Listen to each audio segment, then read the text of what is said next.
नमस्कार मंडळी, कसे आहात? आज आहे वर्षाचा शेवटचा दिवस आणि आम्ही जात आहोत वनभोजनासाठी। सकाळी सर्व तयारी करून आम्ही 30 ते 45 मिनिटांमध्ये आमच्या ठरवलेल्या स्थानावर पोहोचलो। मग काय, पटापट विटांची चूल मांडली आणि मग स्वयंपाकाला सुरुवात केली। आजूबाजूचा सर्व परिसर डोंगराळ आणि निसर्गमय होता, त्यामुळे तर आणखीनच मजा येणार होती। मग काय, सगळ्यांनी भाज्या धुतल्या आणि पटापट कापायला सुरुवात केली। हे सगळे आमचे मित्रमंडळी होते, त्यामुळे तर धम्माल तर येणारच होती।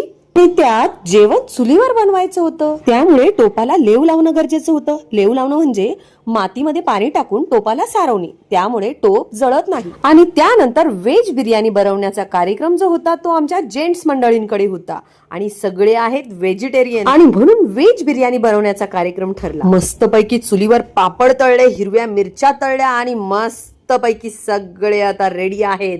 सगळ्यांना खूप भूक लागली होती आणि जेवण्या अगोदर सगळे दर्शनाला जाऊन आले। थोडी गंमत जम्मत केली, थोडी हसी मजाक सुरू झाली आणि तुम्ही पाहू शकाल आमच्या व्हेज बिर्याणीचा सुगंध दूर दूर पर्यंत जात होता, दूर दूर पर्यंत।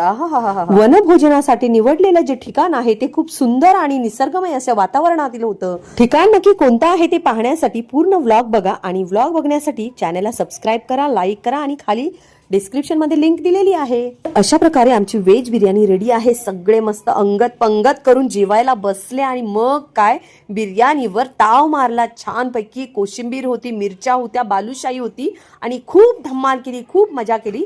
आणखीन काय काय गमती जमती केल्या त्यासाठी तुम्हाला पूर्ण व्लॉग बघावा लागेल। तर मंडळी, मिनी व्लॉग कसा वाटला हे मला कमेंट मध्ये नक्कीच सांगा। तोपर्यंत बाय बाय।